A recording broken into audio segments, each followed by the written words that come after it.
Hi friends, நான் உங்கள் சொன்னால் அன்றைக்கி நம்ம ஸ்வீட் ரெசிபி தான் பார்க்க போகிறோம். கல்யாண வீட்டில் செய்கிற கேசரி எப்படி பண்ணுறதுன்னு பார்த்தோன்னா, ஒரு பேன் எடுத்துக்கோங்க. ஒரு டீ டம்ளர் அளவுக்கு ரவை எடுத்துக்கோங்க. நம்ம வீட்டில் டீ காஃபி கொடுப்போம் இல்லையா, அந்த டம்ளரில் ஒரு டம்ளர் அளவுக்கு நான் ரவை எடுத்திருக்கேன். அதை நல்லா லோ ஃப்ளேம்லேயே வச்சு நான் வறுத்துக்கிறேன். வறுத்த ரவை வறுக்காத ரவை எதுவாக இருந்தாலும் நீங்கள் கேசரி செய்யும்போது வறுத்துக்கோங்க. அப்போ தான் ரொம்பவே டேஸ்ட்டாக இருக்கும், நல்லா உதிரியாகவும் வரும். இன்னும் நம்ம சேனல் சப்ஸ்கிரைப் பண்ணாமல் பார்க்குறீங்கன்னா சப்ஸ்கிரைப் பண்ணிக்கோங்க. கூட இருக்க பெல் ஐக்கானை கிளிக் பண்ணி வச்சுக்கோங்க. அப்போ தான் நான் போடுற வீடியோஸ் உங்களுக்கு டெய்லி நோட்டிஃபிகேஷனாக வரும்.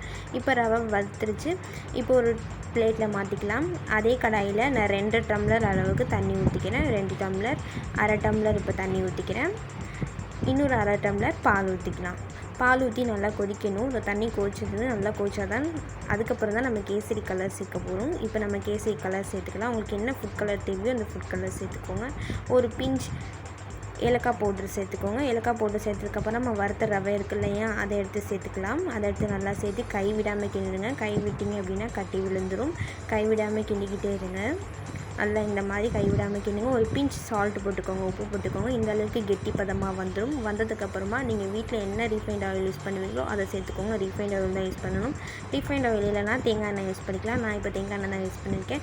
நம்ம எந்த கப்பில் ரவை எடுத்தோமோ அதே கப்பில் நான் 1 டம்ளர் அளவுக்கு சர்க்கரை போட்டுக்கலாம். சர்க்கரை போட்டதுக்கப்புறமா நல்லா இந்த மாதிரி இலகி வரும். நல்லா இலகி வந்ததுக்கப்புறமா இப்போ நம்ம தாளித்து விட்டுடலாம்.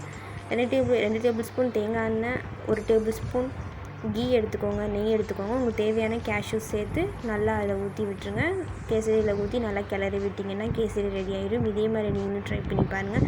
ரொம்பவே ஈஸியான மெத்தடில் இருக்கும். பால் ஊற்றுனீங்க அப்படின்னா கல்யாண வீட்டில் செய்கிற கேசரி மாதிரி இருக்கும். இன்னும் நம்ம சேனல் சப்ஸ்கிரைப் பண்ணாமல் பார்க்குறீங்கன்னா சப்ஸ்கிரைப் பண்ணிக்கோங்க. கூட இருக்க பெல் ஐக்கானை கிளிக் பண்ணி வச்சுக்கோங்க.